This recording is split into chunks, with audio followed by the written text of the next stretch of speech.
হাবিবাল্লাহ, হে আল্লাহর রাসূল, আমি তো আমার ব্যবসা বাণিজ্যের কারণে, বিবি বাল বাচ্চাদের দেখার কারণে, তাদের যত্ন নেওয়ার কারণে আমি আপনার কাছে সব সময় থাকতে পারি না, আপনাকে আমি সব সময় দেখতে পারি না।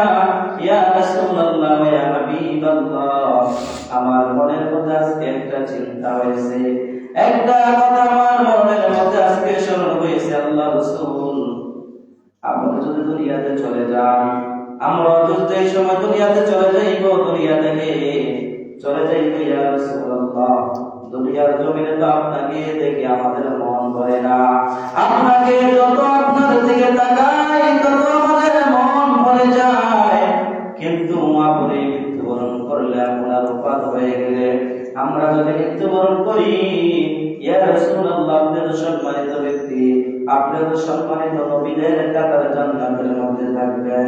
সুবহানাল্লাহ। হে পয়গম্বর, আমি সাওবান রাদিয়াল্লাহু তাআলা যখন মৃত্যুবরণ করব, মৃত্যুবরণ করার পরে আমি যদি জান্নাতি হই, তাহলে আমাকে সাধারণ জান্নাতীদের কাতারে, সাধারণ জান্নাতের মধ্যে আমাকে রাখবে। কিন্তু আপনি তো উচ্চমানের পয়গম্বর, আপনি শ্রেষ্ঠ পয়গম্বর, আপনার স্থান হবে শ্রেষ্ঠ জায়গায়। ইয়া রাসূলুল্লাহ, দুনিয়ার জমিনে আপনাকে দেখে দেখতে পেকে না। এই পয়গম্বর, আপনি আমার জন্য দোয়া করেন, আপনি আল্লাহ তাআলার কাছে সুপারিশ করিয়েন, যেন আমি জান্নাতের মধ্যে আপনার জারুদার হইতে পারি। সুবহানাল্লাহ। কি আল্লাহ রাসূল যে জান্নাতে থাকবে, ওই জান্নাতের জারুদার হইতে চাইতেছেন। সাওবান রাদিয়াল্লাহু তাআলা বলতেছেন, ইয়া রাসূলুল্লাহ, আপনাকে ভালোবাসি, মহব্বত করি, আমার স্ত্রী সন্তান বাল বাচ্চা জীবনের চেয়ে বেশি মহব্বত করি, কিন্তু এরপর আমি কবর যখন চলে যাইব, আপনার সাথে আমার সাথে দেখা হবে না, আপনি থাকবেন জান্নাতের উচ্চ মাকামে, আমি সাধারণ জান্নাতীদের মধ্যে থাকবো। ইয়া রাসূলুল্লাহ, আমি আপনাকে পান করা দেখতে চাই। হে আল্লাহর রাসূল, আপনি আমাকে জান্নাতের জারুদার হিসাবে, আপনি যে জান্নাতে থাকবেন, ওই জান্নাতের জারুদার হিসাবে আমাকে রাখিয়া দেন, যেন আমি আপনার চেহারা সবসময় দেখতে পারি। সুবহানাল্লাহ। এই কথা বলার পর আল্লাহ রাসূল সাল্লাল্লাহু আলাইহি ওয়াসাল্লাম চুপ করে রইলেন, কোনো উত্তর দিলেন না, তিনি কোনো কথা বললেন না। আল্লাহ রাসূল আল্লাহ তাআলার হুকুম ব্যতীত একটা কথা বলেন না। এমন সময় আল্লাহ রাব্বুল আলামিন জিবরাইল আমিনকে পাঠিয়ে দিলেন, যাও জিবরাইল, আমার বন্ধুর কাছে চলে যাও, আমার বন্ধুর সাহাবী সাওবান রাদিয়াল্লাহু তাআলা, তাকে জান্নাতের মধ্যে পাওয়ার জন্য আমার বন্ধুর কাছে সুপারিশের জন্য আহ্বান করতেছে। হে জিবরাইল, যাও সাওবানের কাছে নিয়ে আল্লাহ রাসূল আছে, আল্লাহ রাসূলের কাছে আয়াতটি নিয়ে তুলে দাও, আল্লাহ রাসূল যেন সাওবানকে সুসংবাদ দিয়ে দেয়। সুবহানাল্লাহ। আল্লাহ পাকের ফেরেশতা হযরত জিবরাইল আলাইহিস সালাম আল্লাহ তাআলা রাসূলের কাছে এসে বলে, ইয়া রাসূলুল্লাহ, ইয়া হাবিবাল্লাহ, আল্লাহ পাক রব্বুল আলামিন আপনার জন্য আয়াত পাঠিয়ে দিয়েছেন, আপনার জন্য আপনার এই প্রিয় সাহাবী হযরত সাওবান রাদিয়াল্লাহু তাআলার প্রেক্ষাপটে আল্লাহ তাআলা আয়াত নাযিল করেছেন, ওয়ামাইয়ুতিল্লাহ ওয়া রাসূলাহু ফাউলাইকা মা'আল্লাযীনা আন'আমা আল্লাহু আলাইহিম মিনান নাবিয়্যিনা ওয়াস-সিদ্দীকিনা ওয়াশ-শুহাদা'i ওয়াস-সালিহিন ওয়া হাসুনা উলাইকা রাফীকা।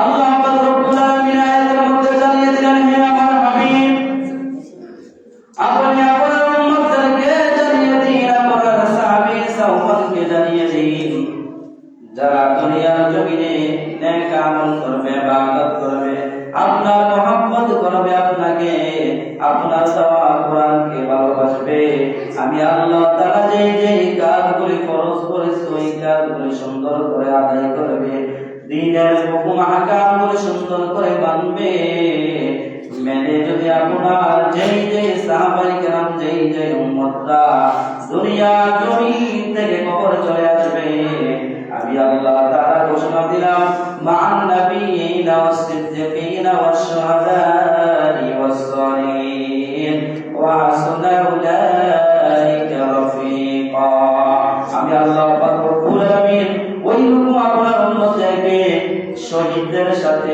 সিদ্দিকদের সাথে, সালেহীনদের সাথে এবং নবীদের সাথে জান্নাতে রাখবো, বলি সুবহানাল্লাহ। অর্থাৎ যারা আল্লাহ তাআলার হুকুম, আল্লাহ রাসূলের সুন্নাত মোতাবেক চলবেন, তাদেরকে নবীদের সাথে জান্নাতে রাখবেন, সিদ্দিকদের সাথে জান্নাতে রাখবেন। এরপরে আপনার শাহাদা, যারা শহীদ হয়েছে তাদের সাথে থাকবেন, যারা সত্যবাদী, সত্যের পথে চলছে তাদের সাথে থাকবেন, যারা সালেহীন আমল সালেহ করেছে তাদের সাথে জান্নাতের মধ্যে থাকবেন, যারা আল্লাহকে, আল্লাহ রাসূলকে মাইনা দুনিয়া থেকে বিদায় নিতে পারে, বলি সুবহানাল্লাহ। তাহলে আমরা আল্লাহকে, আল্লাহ রাসূলকে মানার প্রয়োজন আছে কিনা? হাদিস শরীফের মধ্যে আছে, আল্লাহ রাসূল সাল্লাল্লাহু আলাইহি ওয়াসাল্লাম বলেন, আমাদের জন্য আল্লাহ রাসূল কিরকম সম্মান দিয়েছেন আমাদেরকে। তুবা লিমান আমানা বি ওয়া রাহিমা আল্লাহ, ওয়া তুবা লিমান আমানা বি ওয়া লাম ইয়ারনি সাবআ মিরার। মুসনাদ আহমদের হাদিস, আল্লাহ রাসূল সাল্লাল্লাহু আলাইহি ওয়াসাল্লাম বলেন, আমি নবীকে, আমার যে সাহাবায়ে কেরাম নবীকে দেখা ঈমান আনছে, আমল করছে, যুদ্ধে গেছে, জানাজার নামাজে শহীদ হয়েছে, জুমার নামাজ পড়ছে, অর্থাৎ ইসলামী যত হুকুমত আছে সবকিছু আমি নবীকে দেখা নবীর উপর ঈমান আনছে, তারা মানছে, আমল করছে, আবার ঈমানের সহিত তারা কি করছে? মৃত্যুবরণ করছে, অথবা যুদ্ধে গিয়া শহীদ হয়েছে, অথবা গাজী হয়ে ফিরেছে। এরপরে যারা মৃত্যুবরণ করেছে তাদের উপর আমি নবীর পক্ষ থেকে একবার মুবারকবাদ বলি, সুবহানাল্লাহ। কয়বার? সাহাবীরা যারা আল্লাহ রাসূলকে দেখে ঈমান আনছেন, রাসূলের কথা মতো চলছে, তাদের উপর জন্য আল্লাহ রাসূল বলেন একবার মুবারকবাদ। আর এরপরে হাদিসের মধ্যে বলেন, এরপরে অংশে আল্লাহ রাসূল সাল্লাল্লাহু আলাইহি ওয়াসাল্লাম বলেন যে আমি নবীকে না দেখা যারা ঈমান আনছে, পাঁচ ওয়াক্ত নামাজ পড়ছে, এরপরে আমি নবীর সুন্নাত আল্লাহর হুকুম করে মানছে, ইসলামের হুকুম মোতাবেক জিন্দেগি গঠন করছে, ওই উম্মতের জন্য, ওই ভাইদের জন্য আমি রাসূলের পক্ষ থেকে তিনবার মুবারকবাদ বলি, সুবহানাল্লাহ। মুসনাদে আহমদ শরীফের আমাদের হাদিসে আল্লাহ রাসূল বলেন, যারা আল্লাহ রাসূলকে দেখে ঈমান আনছে তাদের জন্য কয়বার মুবারকবাদ? একবার। আর যারা আল্লাহ রাসূলকে দেখে নাই, আমরা আল্লাহ রাসূলকে কেউ দেখছি? দেখি নাই। যুদ্ধ কেউ দেখছি ওই সময়? দেখি নাই। সাহাবাদেরকে কেউ দেখি নাই। আল্লাহ তাআলার উপদেশগুলো কোরআন নাযিল হয়েছে, কেউ দেখি নাই। আল্লাহ রাসূল ওই তাদেরকে বলছে, তোমরা আমাকে দেখে ঈমান আনছো, তারা যে আমাকে দেখো তারাও কি এইভাবে ঈমান আনতে পারতো, কিন্তু তারা আমাকে না দেখে বিশ্বাস করছে। আমি আমার ওই উম্মতের জন্য আমার পক্ষ থেকে তিনবার মুবারকবাদ বলি, সুবহানাল্লাহ। এই শেষ জামানার উম্মত, আমরা শেষ জামানার শেষ, একেবারে শেষ পর্যায়ের উম্মত। আমাদের জন্য আল্লাহ রাসূল এত মুবারকবাদ দিয়েছেন, কিন্তু আমরা আল্লাহ রাসূলকে এই মুবারকবাদ অনুযায়ী আমরা কতটুকু সন্তুষ্ট করতে পারি?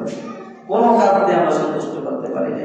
আল্লাহ রাসূল যেরকম নবী হিসেবে ছিলেন, এরকম মালিক হিসেবে ছিলেন। হযরত আনাস ইবনে মালিক রাদিয়াল্লাহু তাআলা আল্লাহ রাসূলের খাদেম ছিলেন। কি ছিলেন? খাদেম ছিলেন। 6 বছর বয়স যখন আনাস, তখন আল্লাহ রাসূলের কাছে আনাস রাদিয়াল্লাহু তাআলা আম্মা জান খাদেম হিসেবে আল্লাহ রাসূলের কাছে দিয়ে গেলেন, বলে সুবহানাল্লাহ। 6 থেকে 16 বছর, প্রায় 10 বছর কি আল্লাহ রাসূলের খাদেম ছিলেন। এক ব্যক্তি আল্লাহ রাসূলের খাদেম আনাস রাদিয়াল্লাহু তাআলাকে জিজ্ঞাসা করলেন, হে আনাস, তুমি যেহেতু আল্লাহ রাসূলের 10 বছর খেদমত করছো, আল্লাহ রাসূল তোমাকে কোনো গাড়ি গারাজ করছে কিনা, তোমাকে কোনো মাইল করছে কিনা একটু বলো। তো হযরত আনাস ইবনে মালিক রাদিয়াল্লাহু তাআলা বলেন, হে আল্লাহ রাসূলের সাহাবী, আল্লাহ রাসূল এমন একজন সুন্দর মনের মানুষ, আমি কাজ করতে যাইয়া ছোট মানুষ ছিলাম, অনেক ক্ষতি করে ফেলতাম। আমার যদি পানির কথা বলতো আমি অন্য এক জিনিস লয়ে যেতাম, ভাতের কথা বললে অন্য জিনিস লয়ে যেতাম, তোরের কথা বললে অন্য জিনিস লয়ে যেতাম। ছোট মানুষ, আমি ওই সময় বুঝি নাই। কিন্তু আল্লাহ রাসূল আমাকে আবার হাসি দিয়ে বলে, না বাবা আনাস, এটা না অমুক জিনিস আনো, ওইটা না অমুক জিনিস আনো। এরকম করে আল্লাহ রাসূলের কাছে 10 বছর ছিলাম। 10 বছর আল্লাহ রাসূল আমাকে একটা রহমত দেয় নাই, বলে সুবহানাল্লাহ। আর বর্তমানে যারা কাজের লোক লাগে, যারা ফ্যাক্টরি মালিক, মেন ফ্যাক্টরি মালিক, যারা মেন সরকার, তারা কাজের লোকদেরকে কত কষ্ট দেয়, কত ধমকাইছে, কত মারতেছে, কত বেতনের টাকা কাটিয়ে দিয়েছে, ঠিক আছে না? কিন্তু এটা কি আল্লাহ রাসূলের সাথে তারা কি যাইতেছে না। তাহলে আল্লাহ রাসূল যেইভাবে খাদেমদেরকে রাখছেন ওইভাবে যদি দুনিয়ার এখনো যারা মালিক আছে তারা খাদেমদেরকে ওইভাবে সম্মান করেন, ওইভাবে মর্যাদা করেন, তাহলে তারা আল্লাহ রাসূলের সাথে জান্নাতে থাকবে বলে সুবহানাল্লাহ। তো বলতেছিলাম হযরত আনাস ইবনে মালিক রাদিয়াল্লাহু তাআলাকে প্রশ্ন করছেন কি আল্লাহ রাসূল তাকে কোনো অত্যাচার করেনি, জুলুম করেনি, ধমক দেয়নি, মারপিট করেনি। তিনি বলছেন কি না আমি 10 বছর থাকতেছি, আল্লাহ রাসূল আমাকে একটা দিনের জন্য একটা টোকাও দেয় নাই বলে সুবহানাল্লাহ। এরপর আনাস ইবনে মালিক রাদিয়াল্লাহু তাআলা ওই ব্যক্তির দিকে ইশারা করে বলে হে আল্লাহ রাসূলের সাহাবী, আমি আল্লাহ রাসূলের সাথে আমার একটা সুন্দর মজার একটা ঘটনা ঘটেছে, বলতাম কিনা? ওই সাহাবী বলেন হে আনাস বলো, তুমি না বললে আমরা কোথায় থেকে শুনবো? আনাস রাদিয়াল্লাহু তাআলা ডাক দিয়ে বলে হে আল্লাহ রাসূলের সাহাবী, একদিন আল্লাহ রাসূল মুরাকাবায় বসে আল্লাহ তাআলার দিকে মগ্ন ছিলেন, ইবাদতের মধ্যে মগ্ন ছিলেন, জিকিরের মধ্যে মগ্ন ছিলেন। এমন সময় আল্লাহ রাসূলের সামনে গেলাম। আল্লাহ রাসূলের সামনে যাওয়ার পরে আল্লাহ রাসূল দেন মগ্ন সরাই ফেললেন। সরাই ফেলে বলে হে আনাস, তোমার কি আমার কাছে কোনো চাহিদা আছে কিনা? যদি আমি নবীর কাছে কোনো চাহিদা থাকে তাহলে বলো, আমি নবী তোমার ওই চাহিদাটা পূরণ করে দিব বলে সুবহানাল্লাহ। আল্লাহ রাসূল বলেন তুমি যা চাও আমি তোমাকে মুখ ফিরাবো না, তুমি যেটা চাও আমি তোমাকে এইটা দেব। এখন যদি আমাদেরকে আমরা যারা মালিকেরা যারা কাজ করি আমাদেরকে বলা হয়তো আমরা টাকা চাইলে মেলে, জায়গা জমি চাইলে মেলে, অথবা আমি এখন যদি ম্যানেজার হই আমাকে বড় মালিকের পদে দিয়ে দেবেন, এরকম পদ চাইলে মেলে আনাজ এটা চাই নাই। আনাজ বলতে পারতো যে হে আল্লাহ রাসূল আমাকে আপনার জলিল কদর বড় এরকম আবু বকর রাদিয়াল্লাহু তাআলা সাহাবী তাদের থেকে বড় সাহাবী হিসেবে ঘোষণা করে দেন। আল্লাহ রাসূল ঘোষণা করলো হয়ে গেল, কিন্তু তিনি কি দুনিয়াতে কোনো কিছু চান নাই। হযরত আনাস ইবনে মালিক রাদিয়াল্লাহু তাআলা আল্লাহ রাসূলকে বললেন ইয়া রাসূলুল্লাহ, আমি আপনার বন্ধুদের থেকে আপনার 10 বছরের খেদমত করতেছি, 10 বছর খাদেম। যখন পানির গ্লাস নিয়ে আসি আপনার নূরানি চেহারাটার দিকে আমি তাকাই, যখন পাতের প্লেটটা নিয়ে আসি আপনার নূরানি চেহারার দিকে তাকাই, যখন গোসলের কাপড় ধরে নিয়ে আসি আমি আপনার নূরানি চেহারার দিকে তাকাই। ইয়া রাসূলুল্লাহ 10 বছর পর্যন্ত তাকাইতেছি, কিন্তু আমার মন থেকে আমার মনের মধ্যে তৃপ্তি মেটে না। সুবহানাল্লাহ। একদিন দুই দিন তিন দিন এরকম কি 10 বছর আল্লাহ রাসূলের দিকে তাকাইতেছে, কিন্তু এরপর বলতে আমার মন ভরে না। ইয়া রাসূলুল্লাহ আপনি যে আমাকে চাইতে বলছেন আমি এমন একটা জিনিস চাইবো আপনি আমাকে দিতে হবে। আল্লাহ রাসূল বলে তুমি চাও যেটা চাও দেব। বলে ইয়া রাসূলুল্লাহ আমি দুনিয়ার কোনো জিনিস চাইবো না, আমি আখিরাতের জিনিস চাইবো, আপনি দিবেন কিনা? ফেসাইতেছে যে আল্লাহ রাসূল দিবেন কিনা। আল্লাহ রাসূল বলছে হে আনাস আমি যেহেতু নবী আমি তো কোনো মিথ্যা কথা বলবো না, তুমি যেই চাও তুমি শুধু তোমাকে সুপারিশ করে জান্নাতে নিতে আমি এইটাও রাজি আছি, তুমি কি করবা বলো। তখন আনাস ইবনে মালিক রাদিয়াল্লাহু তাআলা আল্লাহ রাসূলকে বলেন ইয়া রাসূলুল্লাহ ইয়া হাবিবাল্লাহ 10 বছর আপনার খেদমত করে আমার মন করে না। হে আল্লাহ রাসূল আপনি যে জান্নাতের মধ্যে থাকবেন ওই জান্নাতে আমি আনাসকে খাদেম হিসেবে রাখিয়া দেন। সুবহানাল্লাহ। আনাসকে খাদেম হিসেবে রাখিয়া দেন। আল্লাহ রাসূল তাকে বলে হে আমার প্রিয় সাহাবী আনাস, আমি তো মনে করছি তুমি দুনিয়ার কোনো কিছু চাইবা, তুমি হয়তো তোমার মনে হইতেছে তুমি একটা ছোট জিনিস চাইতেছো, কিন্তু তুমি ছোট জিনিস চাও মানে আনাস আমি যেই জান্নাতে থাকবো ওই জান্নাতের খাদেম যদি তুমি হইতে চাও আর আমি নবী যদি গ্রহণ করে নেই সুপারিশ করি তাহলে আমি নবী যেই জান্নাতে থাকবো তুমি আনাসকেও সেই জান্নাতে থাকতে হবে বলে সুবহানাল্লাহ। তাহলে কি আনাস ওই জান্নাতে থাকতে হবে না?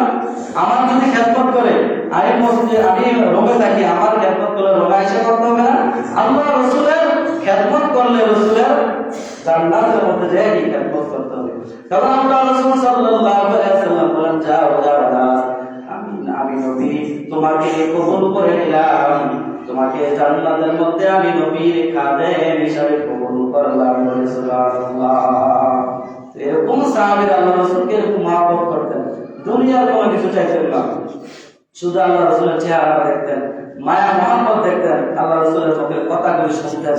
এই জন্য তারা চাইতেছে ইয়া রাসূলুল্লাহ দুনিয়াতে কিছু চাইলে আমরা চাই জান্নাতে গিয়ে, দুনিয়াতে আমরা কেউ চিরকাল থাকতে পারবো না, তো তো যেহেতু আমরা যে কথা এখন চিরস্থায়ী জায়গা হয়েছে জান্নাত, ওই জান্নাতের মধ্যে আপনি আমাদের পাশে থাকবেন বলি সুবহানাল্লাহ। আল্লাহ রাব্বুল আলামিন আমাদের সকলকে জান্নাতের অন্তর্ভুক্ত হয়ে আল্লাহ রাসূলের সাথে সাহাবীদের সাথে একসাথে জান্নাতে থাকতে পারি। আল্লাহ তাআলা সেই তৌফিক দান করুন। আমিন।